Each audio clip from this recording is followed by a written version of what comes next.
Hello everyone, আসসালামু আলাইকুম। সবাই কেমন আছেন?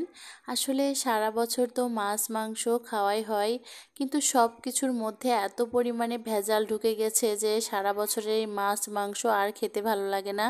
তাই ভাবলাম আজকে কবুতরের বাচ্চা রান্না করে দেখাবো, কবুতরের মাংস রেসিপি। তো ভিউয়ার্স, এখানে আমি 2টা কবুতরের বাচ্চা খুব সুন্দর করে পরিষ্কার করে কেটে নিয়েছি। আর আমি এখানে খুব ছোট ছোট করে আলু কেটে নিয়েছি। আসলে কবুতরের মাংস তো অনেক ছোট হয়, এর জন্য হচ্ছে আলুটাকে আমি ছোট ছোট করে কেটে নিয়েছি। আর মাংস রান্না করার জন্য ঠিক আমরা যেভাবে মশলা করি ওই মশলাটা আমি করে নিয়েছি। সবগুলো উপকরণ আমি খুব সুন্দর করে এখন কষিয়ে নিচ্ছি, যেন মাংসে কোনো গন্ধ না লাগে। তো ভিউয়ার্স, আপনারাও চাইলে এইভাবে সুন্দর করে কবুতরের মাংস রান্না করে ফেলতে পারেন। আমার হাজবেন্ড সব সময় দেশি জিনিস পছন্দ করে, দেশি মুরগি, দেশি কবুতরের বাচ্চা, মানে যেগুলো ফিড খাওয়ানো হবে না। তো এগুলোতে আসলে শরীরের জন্য অনেক উপকার।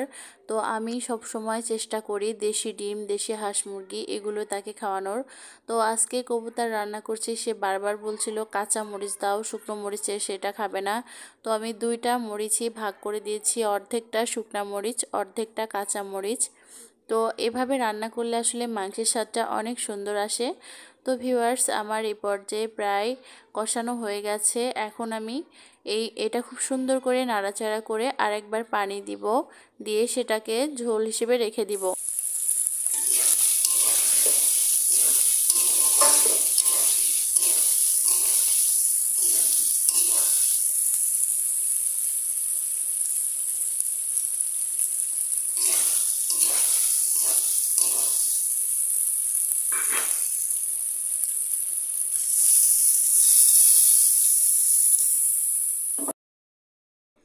তো ভিউয়ার্স, দেখতেই পারছেন আমার কবুতরের মাংস প্রায় রান্না হয়ে গেছে। আসলে বাজারের এসব ভেজাল, মানে পোলট্রি মুরগি লেয়ার, তারপরে সোনালি, এগুলো না খেয়ে আমার মনে হয় এরকম দেশীয় কবুতরের বাচ্চা দিয়ে কবুতরের বাচ্চা রান্না করে এর ঝোল খাওয়া অনেক ভালো। এতে পরিবারের সকলের সুস্বাস্থ্য ঠিক থাকে। তো ভিউয়ার্স, আমার রান্নাটা আপনাদের কেমন লাগলো? ভালো লাগলে অবশ্যই আমার পেজটি ফলো করে দিবেন।